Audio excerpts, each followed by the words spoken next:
Okay, it's time to commit. 2024 is the year for prioritizing yourself. Begin your new smile journey with Byte, and you could start seeing results in just 2 to 3 weeks. Just order your at-home impression kit today for only $14.95 at Byte.com. Byte Clear aligners are doctor-directed and delivered to your door. Treatment costs thousands less than braces. Plus, they offer financing options, accept eligible insurance, and you can pay with your HSA FSA.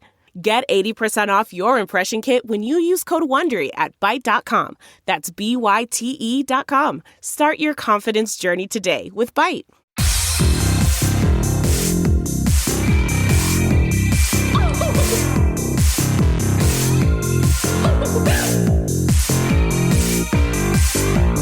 Somebody please think of the children! For some reason, I just really wanted to scream boo at you and scare you. I don't know why. Terrified's got me in a little shit mood, huh?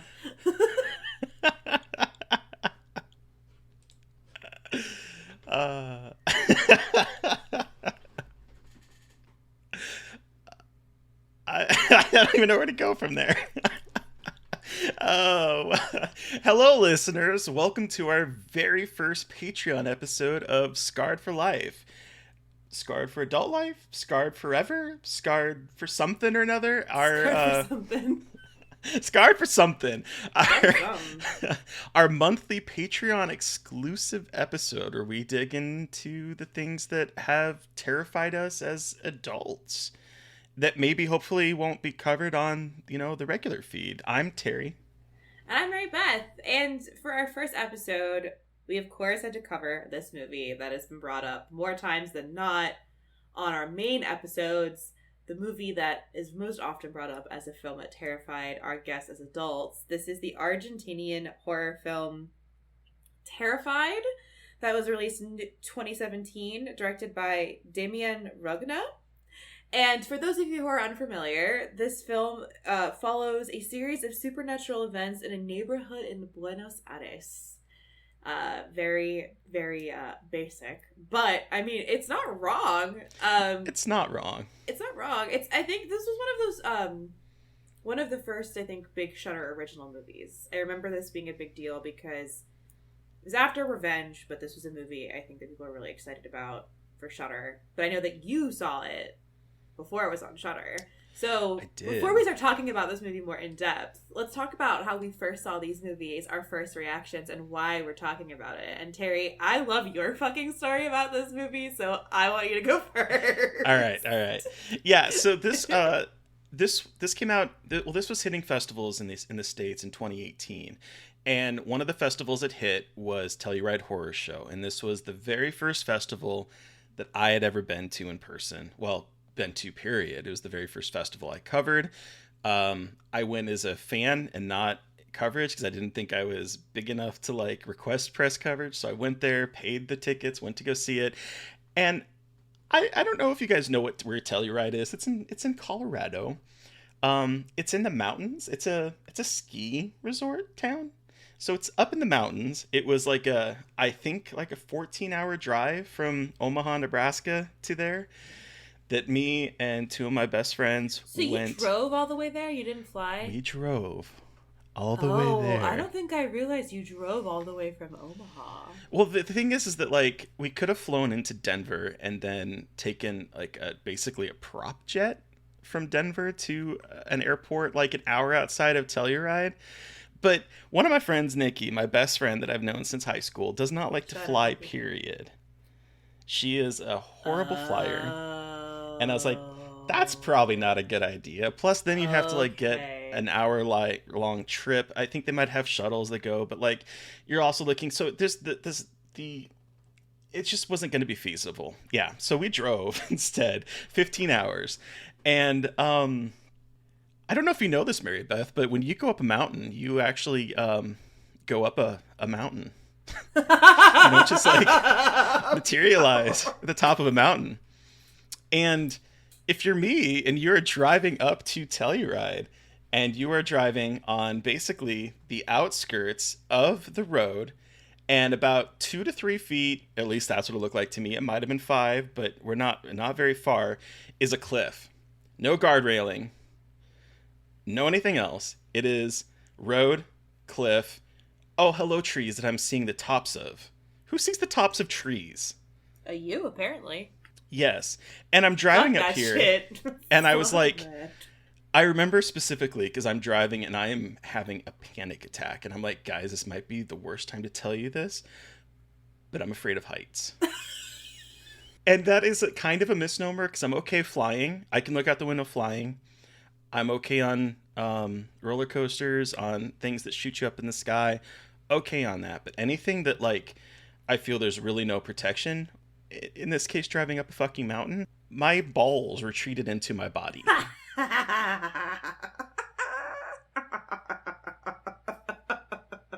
TMI, but that is what happened. No, I'm white knuckled on my car going, please don't crash, please don't crash, please don't crash. Thinking about how far down if I hit a piece, because this is in October too, no snow, but we're talking like getting into the winter months, and I'm like, please don't hit an icy patch. Please don't hit an icy patch. Because I'm like, what am I going to do? What is going to happen? Me and 3 friends gone off the cliff. Like, that is what is in my mind. So I bring this up because we get to the top of the mountain after a 15-hour drive that we did in one day. We get there and we're at a high altitude. So high that, like, you I'm probably drinking. feel good. I was going to say, you probably don't feel good. Or No. like, you just feel Exhausted. Shit. Can't breathe very well because the high altitude, getting used to that. We think it's a great idea to drink that night. Then the next day, our first day at the festival. People who don't know, higher elevations, you get drunker faster. Then the first day of the festival, we're walking around this beautiful town because there's 3 different theaters and they're spread out across the town. So we're like having to hoof it to some places, and there's like a trolley that we can take sometimes. But we are spending the entire day going from movie to movie, and we're so exhausted by midnight, and Terrified is the last movie of the night. Oh, it was a midnighter? It was the midnighter. Let's just say we got inebriated. Yeah, you did. And if you know, you know. I'm not going to say it out loud, but if you know, you know. And I'm sitting in this movie, and I'm realizing, oh, fuck, this is not the movie to be inebriated in. I was absolutely fucking terrified and terrorized through the very first act of this movie. I was just like, what is even happening? My eyes were like drooping because I'm so tired, but at the same time, like wide open, like I can't handle this. What am I watching? What is happening? What is going on? I wasn't quite sure if it was making things worse or better because everything seemed to be very slowly happening. But at the same time, I'm like, I can't handle this. And I was looking at my friends and I'm like, I don't know if I can watch this entire movie. Like, I'm just like fucking panicking in the movie theater. Was there like a moment specifically that like, I mean, the movie just kind of starts like and doesn't stop, but was there a moment that like really fucked with you? Or at least was the one that was like, run? There were 2. The first was that we're opening up and the woman is slamming her head against the walls of the bathroom. And part of me was because I was inebriated, I was sort of giggling. Because I was like, I can't believe this is happening. What is going on? You're like, where am I? Because she looks like she's on like a conveyor belt, just like bash. And then bash. And I'm just like, this is either very hilarious or this is the most horrifying thing I've ever seen. And then it was the scene that just broke me was the scene with the kid at the table. And we'll dig into this more in depth. Mm-hmm. That we're staring at him.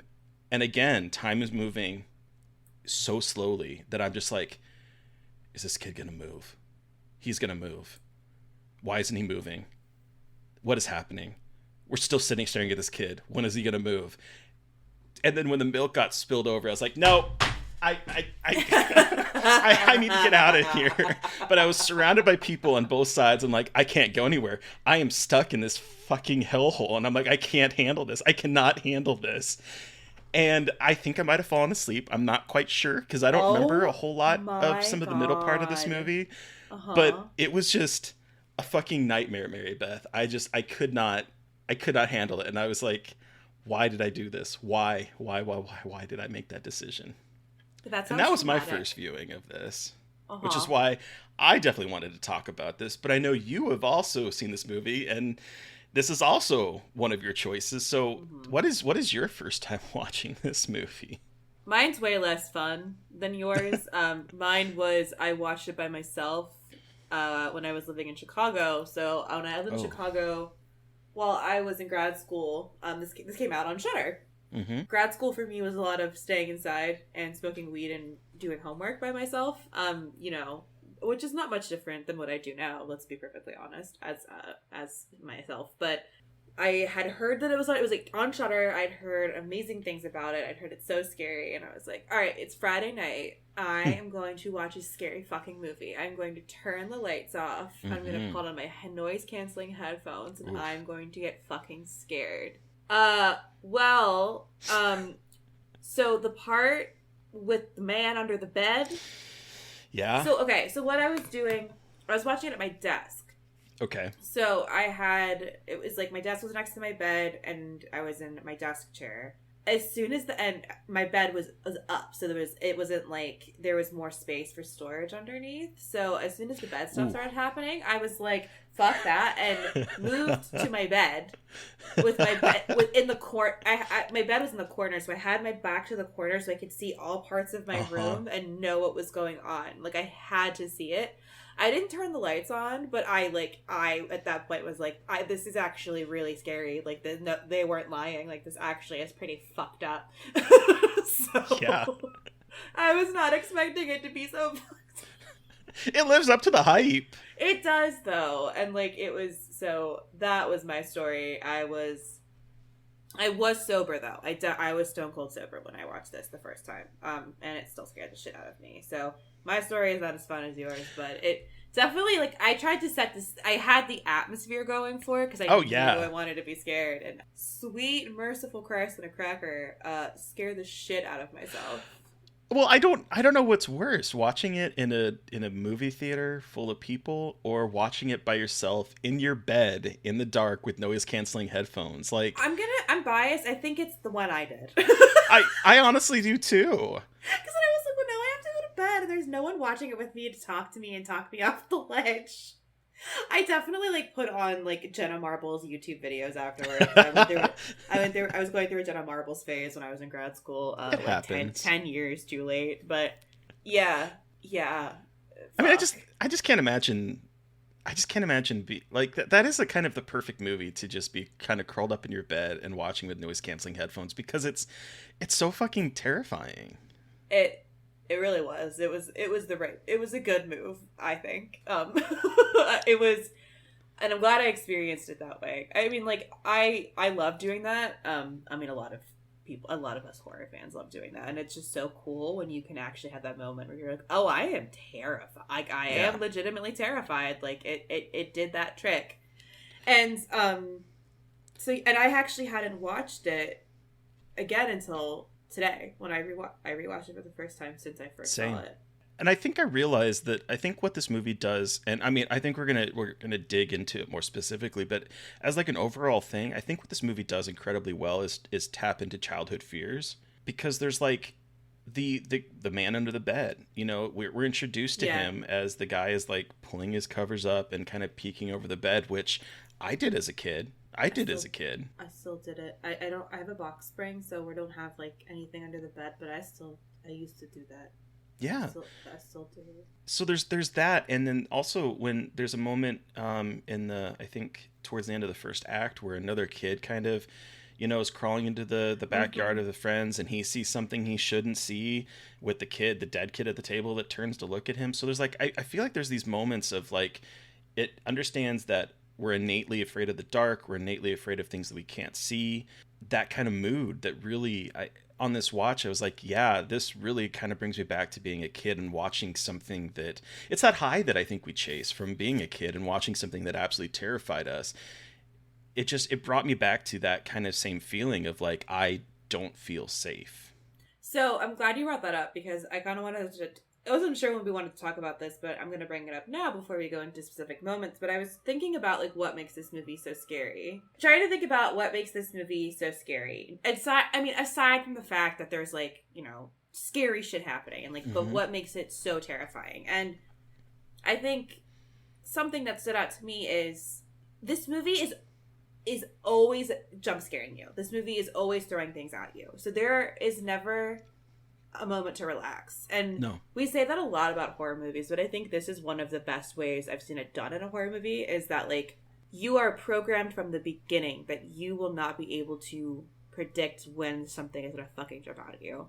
So you are constantly on edge, you are constantly ready to be scared. And I think that this puts you in that headspace so quickly that you're ready. And by ready, I mean you're not ready, but, like, you're prepared and stressed, and that kind of thing. So I think that is what makes this movie so scary. And I think that it's almost to its detriment, I will say. And I'll say this now, is that I think it, and I think you wrote this in the notes, Terry, and I couldn't have agreed more with what you said about how it's not really character driven. It's like, it's meant to be a spectacle. Like, this movie was made to be a spectacle, but I think it knows that, which is why it works so well. Like, this movie wants to keep throwing this weird shit at you. Like, it's meant to make you shit your pants every 5 seconds. Like, and, you know, a lot of movies get knocked for shit like that about these jump scares, but I think there's just a little bit more going on here, that it's not just jump scare fodder. It's jump scare fodder with a little bit of extra sprinkled in. Well, and I would say that the jump scares are earned. Like, it's it's not like a cat that jumps, or some, you know, your love person that puts their hand, your loved person? What the fuck? I went with it too. I was just like, you love person. I'll fucking, yeah, sure. You know, like a loved one putting their hand on your shoulder, like just appearing out of nowhere. I'm gonna my love person now. Hello, love person. Please do. My love person. Sorry.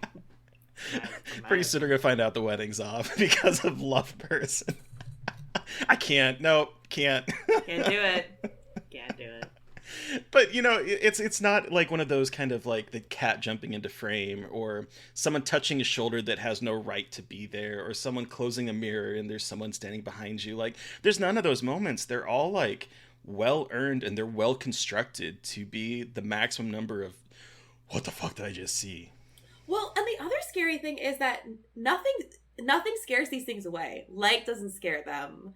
Like, you seeing them doesn't scare them. Like, there isn't anything to protect you. And this particularly came up for me when the part with Walter, the neighbor who has the weird tall man under his bed.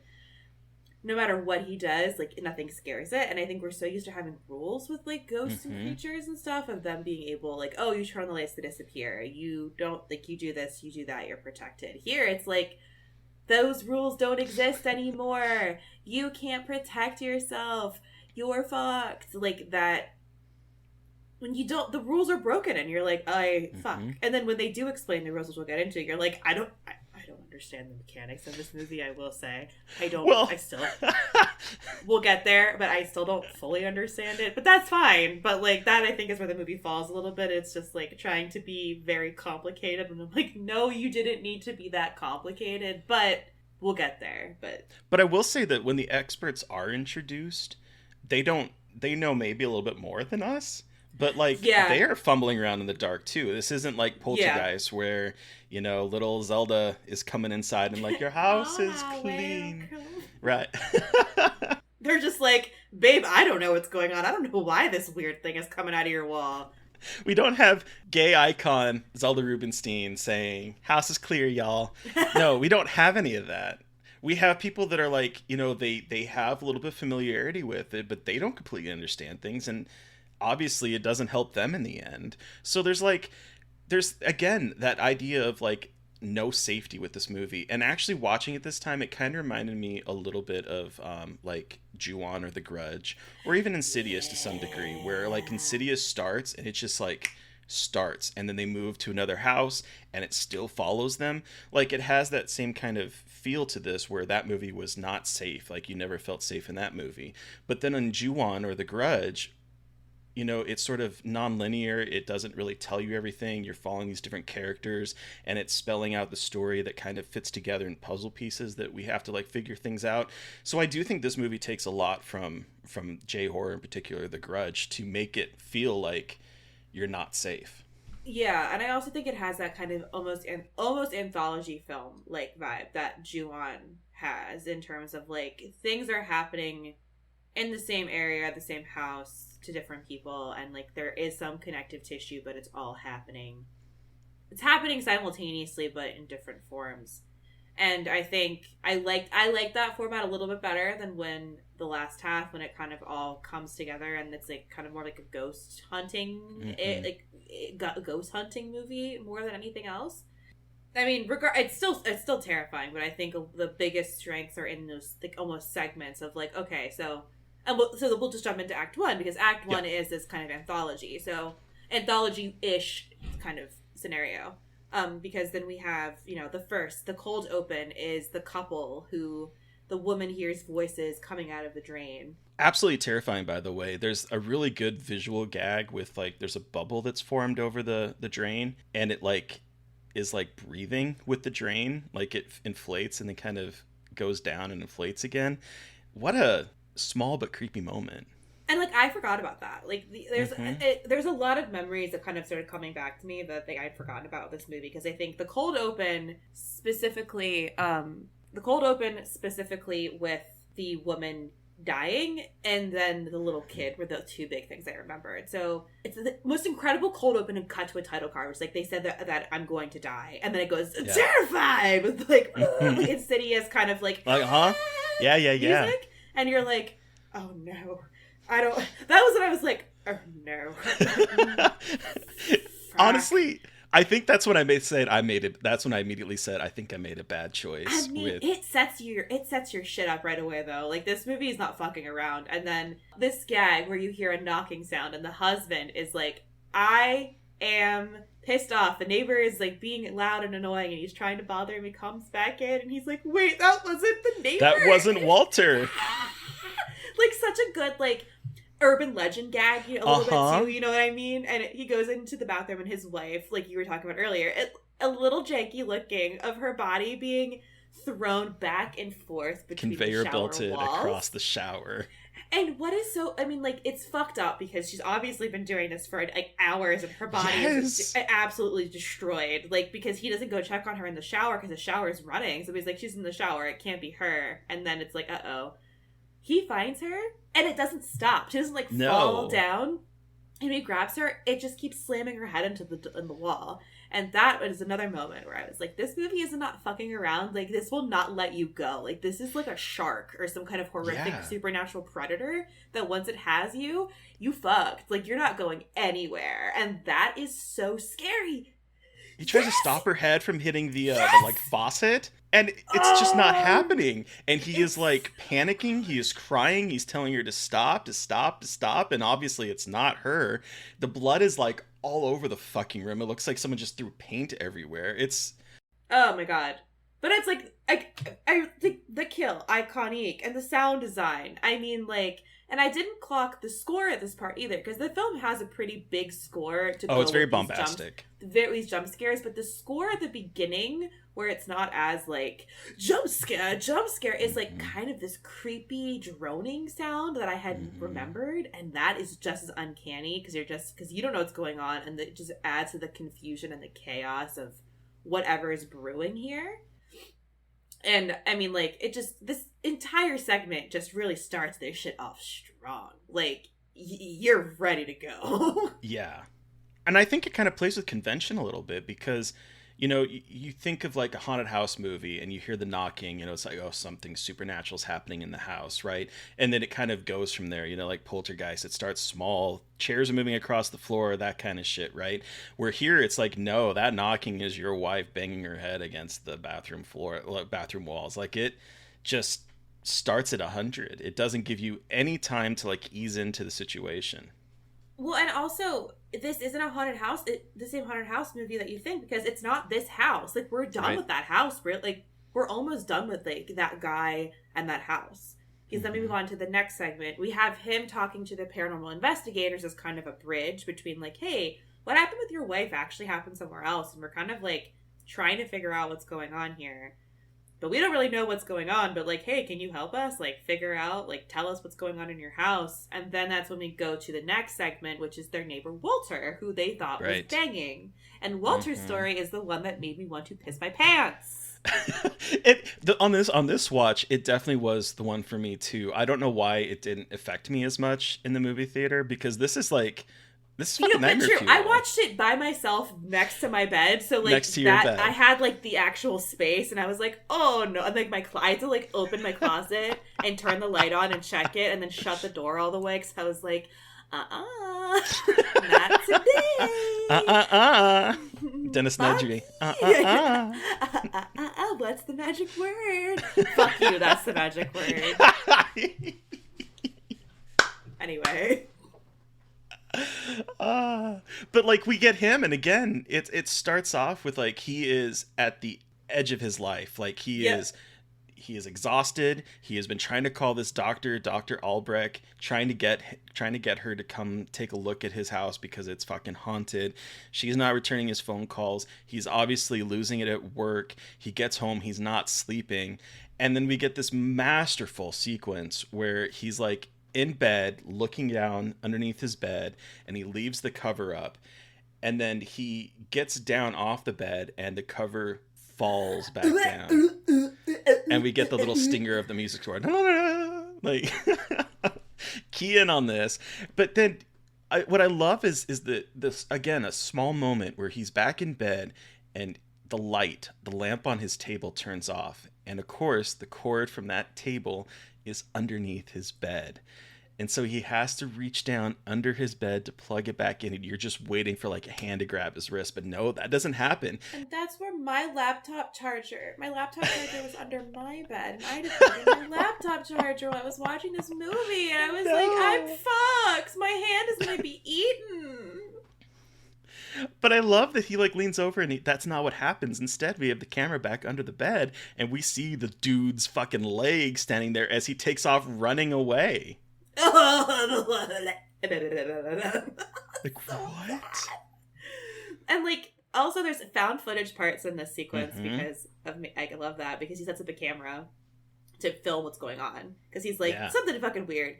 But again, this is a moment he wakes up and his bed is moving and the bed keeps moving while he's awake. Again, like a thing that in horror, it's like, oh, you're asleep and the bed moves and you wake up and you have no idea, but you wake up and it's like, haha, okay, cool, you're watching. Like, we're not going away. Like, ha ha ha. So he sets up the camera and he captures the guy coming out from under the bed and watching him. And just to be gross, this creepy naked demon guy's got a really nice ass. Sorry, but he's got nice cheeks. He's got nice cheeks. Good for him. But the better to chase you with, I guess. Yeah, I guess. Like he does those, stair aerobics or whatever. He be doing his lunges. He's been doing them squats. Like he's putting in the work. Demon got back. Demon got juicy. Look at those in those booty shorts. Little mesh crop top and little booty shorts. Hell yeah, queer icon. Maybe reclaiming this so I don't get scared. But like, hey, if the Babadook can be it, it's true. No, it's true. But like, this segment is my worst nightmare of like something under my bed, and like it is unabashedly under your bed too. Like it is not just something that's like maybe it's like, haha, I'm here and I'm really tall and I'm gonna scare the shit out of you and ruin your life. Like that's exactly. And like when he wakes up and all this furniture is rearranged all over the place, like it's just. Again, it's just going right into it. There isn't like the build up. It's like something is just, we don't know the build up. We don't know these characters. We don't really get to know who they are. We just get to know them at a very specific time in their life, which I think is a very obviously purposeful choice. Like we're not here to know the characters. This isn't about this isn't character driven. This is an ensemble situation that is just supposed to show you all of these scares and how fucked up the scenario is. We're not really supposed to know anything about these people. Which I didn't really clock before, but I also think, again, they do it so well that it doesn't... there's just enough about the characters to, like... There's a connection, sort of, but... Yeah. Yeah, you know what I mean? I do, because it gives you enough to kind of latch onto them. Because I mean, there have been times where you're really exhausted, you're at your rope, and you're like at work, and you're fucking tired, and you just want to get some sleep, and you can't. So we have that. We have the man with his wife, who we get enough to see that they love each other, and then she gets her fucking head bashed in. Like, it's enough of like a trope to like create empathy in us, but it's not enough that it's like a slow burn descent into hell. This isn't, an A24 movie where we're just seeing one of these characters slowly deteriorate over the course. We are at the end of that slow burn, and this is like all climax. That the first act is all climax for their... That's exactly it. Yes. That is exactly it. But then we have our third house / scenario, which I completely forgot about how we got. So this is the dead kid. Yeah. I forgot how we got here, though. Me totally too. forget that the kid gets hit by a fucking bus. Yeah, he's going over to Walter's house. I texted you in all caps. I was like, he gets hit by a bus.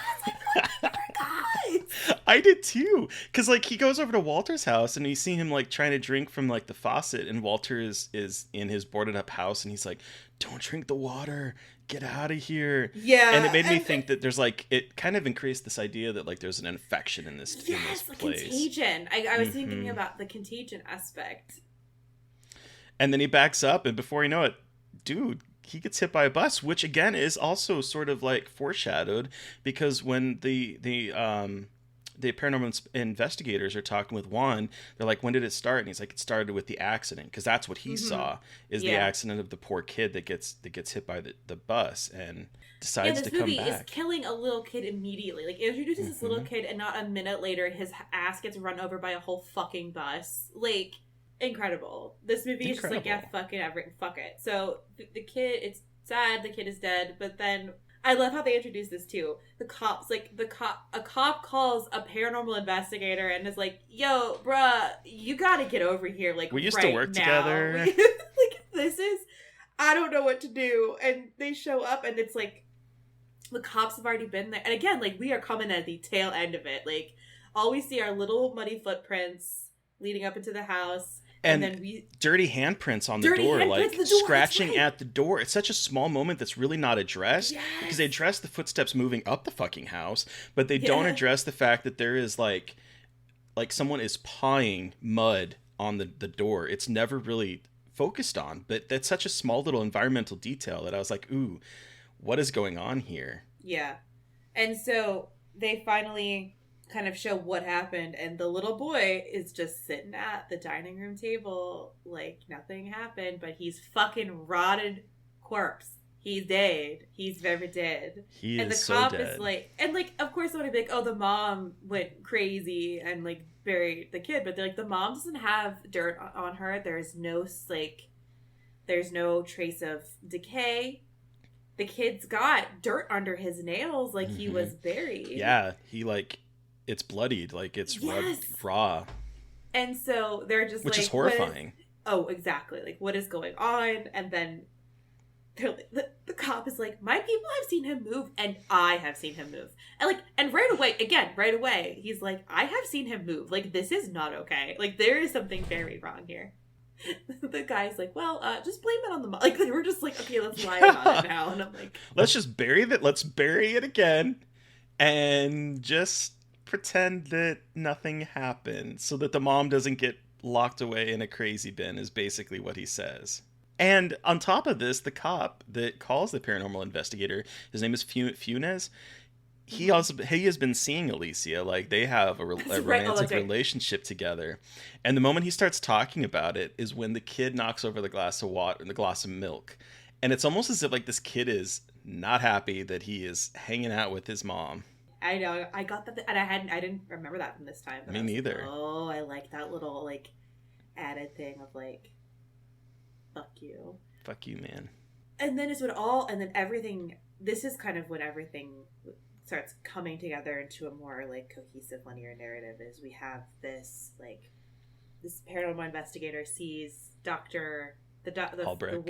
Albrecht outside taking photos of the house across the street, Walter's house. Mm-hmm. And we know that Walter was trying to call her to be like, help me.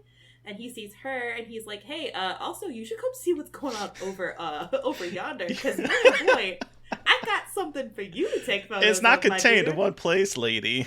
Yeah. Hey, by the way, we got a reanimated corpse of a little boy just chilling. You want to help me put him in a freezer? I know they put this body in the freezer because it does make sense a little bit because they want to like move the body. By this time it's like daytime. They want to move the body when no one's gonna see them taking a fucking 10-year-old decomposing corpse out. I get it, but also it's a little like, okay, this is kind of fucked up that you are stuffing this body in a freezer in the backyard. What is happening? And so it's like, okay, so we've seen all of these 3 things happen. They're like, all right, something fuckeroni is going on here. So we're gonna, wow, look, we have 3 paranormal investigators. Luckily, we have 3. Luckily, we have 3 to split up between these houses. So each paranormal investigator gets a house, and then Fuentes goes with his colleague to one of the houses. And they're like, okay, cool. So we're going to, like, just figure out what's happening here. And so this is where things start falling apart a little bit in terms of, like, trying to now give an explanation to what is going on here. Like, why is it going on, like, in 3 houses? Why, like, what's spreading it? What is going on here? And of course, you still get a shit ton of scares. There's an incredible moment where they're in a kitchen and the house starts sucking the blood out of one of the paranormal investigators. Yes. And I forgot about that. Where they're like, wait, it's sucking. And you hear the... Like, yeah, because like they walk in and there's silverware dangling from the cupboard. Yes. And it like pierces Rosentalk's hand and sticks him into the cupboard. Yep. And then you hear the sucking sound and you can actually see the blood like moving upward as opposed to dropping. And it's like such an inventive, cool little moment that just like, again, the ambiguity. About this movie of like giving you these weird moments of like, this is happening, we don't know why, we're not going to give you a visual, but it's going to add to the mystique of like, there is something much bigger here than like a ghosty. Like, this is not Casper, this is not a poltergeist, like this is something much weirder. And then that's when we get diving into like some other weird time space shenanigans that I don't really understand. I'll be perfectly honest. I don't get it either. I still don't. I think that's fine. I think they're like interdimensional beings and they all exist at the same time, but then they also want to come into our more purposefully come into our world. Yeah, and they love blood because apparently they have to clean up the blood really quickly and time moves quicker in the house. I didn't understand the time dilate. I guess because like we hadn't heard anything like this happening with previous. We didn't hear about time dilation from other people or like anything like that. So they start putting together these theories, and I was like, I don't quite understand where that's coming from, but like, okay, like sick.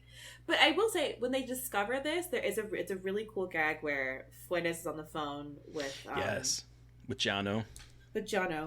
And Jono's like, "Are you in a window?" And he's like, "No, I'm in the kitchen." And he's like, "I see a guy in the window, but not always." So there's like a pane. It's like almost like it's like part of the window pane. On one side of it, there's no one in the window, and on the other side, there's a creepy scary thin man. Creepy thin man.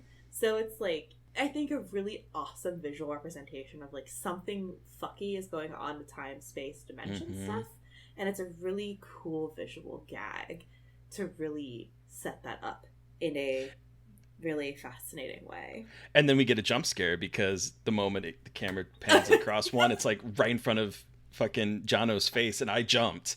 I knew it was coming, and I still jumped. Les shit my pants. Les shit my pants. Les shit my pants, they say. As the French would say. As the French would say. So that, yeah. And so I think that introduction of the concept was really awesome visually speaking. The follow through, still not totally sure it worked for me, but I think I loved the way they set it up with that visual. Yeah, because they're talking about darkness, light, two realities sharing the same place and time, darkness and light. And I'm like, okay, you were saying a lot of mumbo jumbo that... Well, and I was like, but think things are Doesn't happening really at make night and sense. during the day. But then it also seems like at one point Fuentes falls into another dimension, but that is like it all gets a little bit unclear when things Yeah. start coming out of walls and have glowing green eyes and things like that, and talking about how they're infecting the water and making nests in the water. And things are growing out of the water. And I was like, wait. Where did that come? Where did we get that information?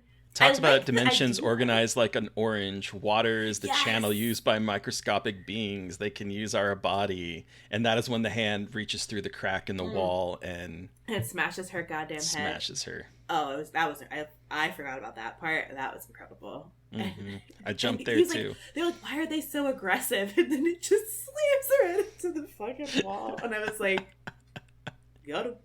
But it's like, I think it does lose a little bit of steam here because I just don't, I think they tried to make Fuentes here like a hero character. And the reason why the other parts work so well is because we didn't spend a lot of time with these characters. So we didn't have time to like question them and like care about them outside of this specific scenario. But with him, it's like, okay, so now he's having heart attacks and he can't really hear, and we're playing with like weird coagulation. It just all gets a little bit too much. I think loses sight of what made this like the beginning part so good. Yeah. I didn't want to make. I just like, didn't want to like a cop hero. I think I don't think I thought about this as much the first time, but this time I was like, he's just like another like white cop hero character. And like, while it obviously doesn't have a happy ending, I was just like, I don't really care about it. Well, I think that the first act is just so much is getting thrown at you. It's like one horror set piece to another. And like I said, it feels like the climax of three different movies smashed together into one little fantastic first act. And then things slow down when we're introducing a whole new set of characters. And it's basically old people come in and save the day or try to save the day and fail miserably. But like we follow them and we have, again, no connection to any of them except for Jono, who, you know, is introduced with the lady and her dead kid segment. Yeah. But like the pacing kind of slows down after a very kinetic first act that I on this watch I was a little bored, I would say, with the second act. It didn't hit me as much as I remember it doing on the first watch. I think I started to see a little bit of the seams, I think, of the storytelling in terms of that I narrative aspect of it.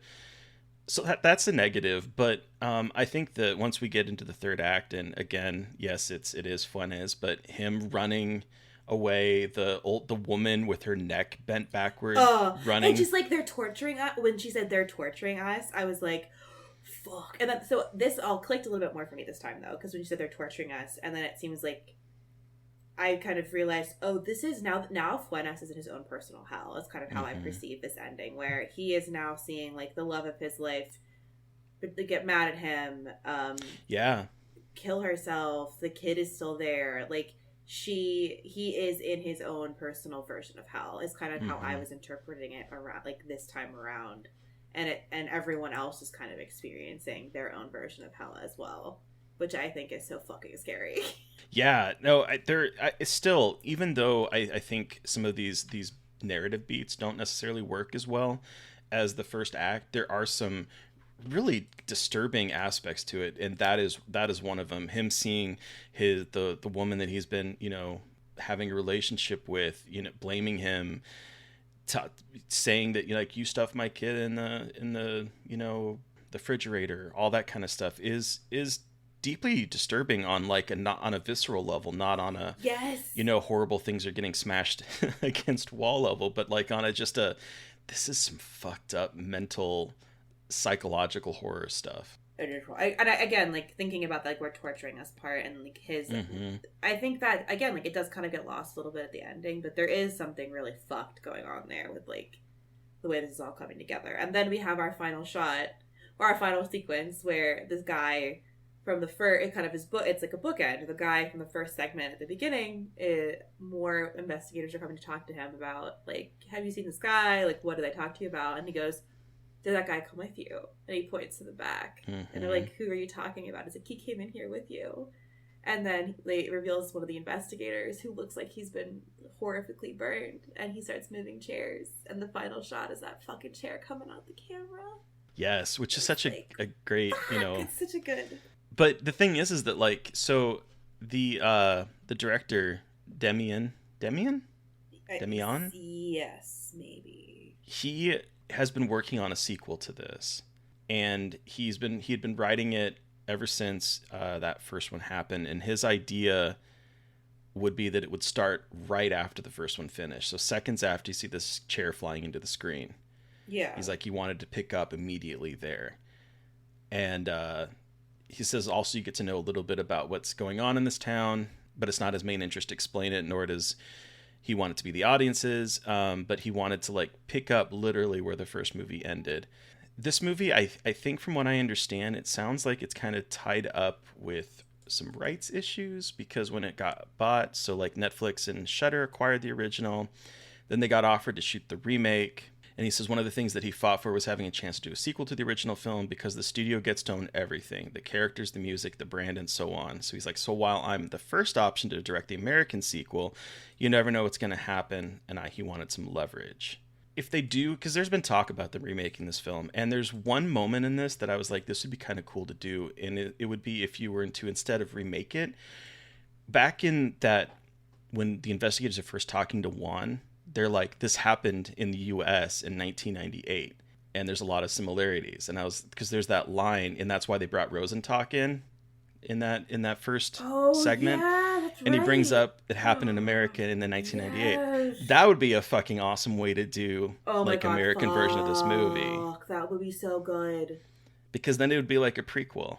That is what, if you're gonna listen, movie producers, if you are listening to this and you're a Patreon, well, thank you for subscribing to us and supporting independent podcasting.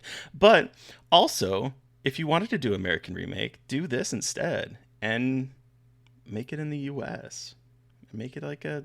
I would be very down for that. And I mean, again, it makes sense. It's not like some weird shoehorn thing.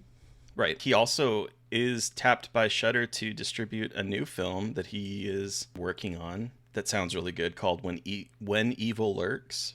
Oh. It's about two brothers in a small village that discovered a man infected by demons who seems about to spawn more evil. And trying to get rid of the monstrosity, they incidentally make everything considerably worse. And that was supposed to start filming this year. Oh, fuck. And it's already been picked up by Shudder, so that would be amazing to see. He knows how to do scares, so Mhm. I cannot fucking wait. I'm so glad we revisited this movie. It's so good.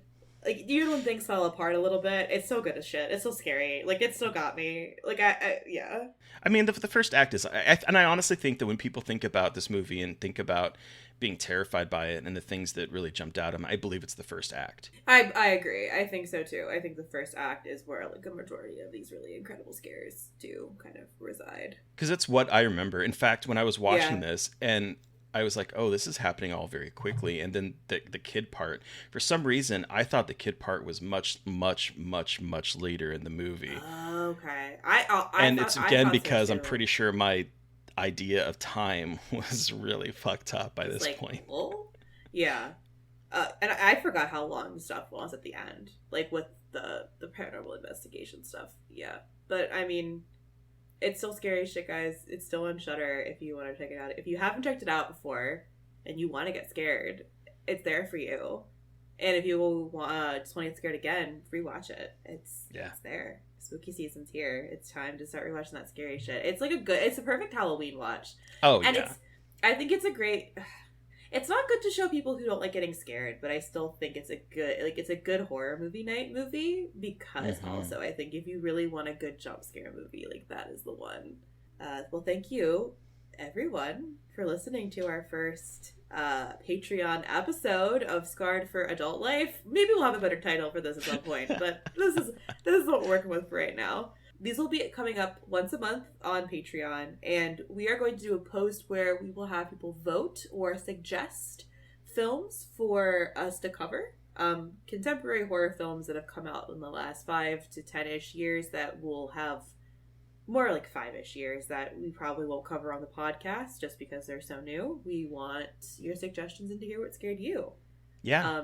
So please let us know. You can also let us know through email. You can at scarredforlifepodcast@gmail.com. You can email us there. And you can also talk to us on Twitter about what we should be covering, because I'm at MB McAndrews. And I'm at Gaily Dreadful. And of course, don't forget to follow the podcast on Twitter at Scarred Podcast. Yes, and thank you again so much for subscribing to our Patreon. It means a lot to us to have that extra funds to help, pay for some of the costs so that we can keep creating content for you. It is really nice, so thank you for that. So if you like this, share it and let people know that we have a Patreon now. We'd love to get as many people on this as possible, so thank you so much. And again, thank you to Eric Power for our artwork. Thank you to Sean Keller for our music. We're still using all that stuff here. And thank you to all our patrons for listening. Please stay safe out there. Most importantly, stay creepy. And until next time.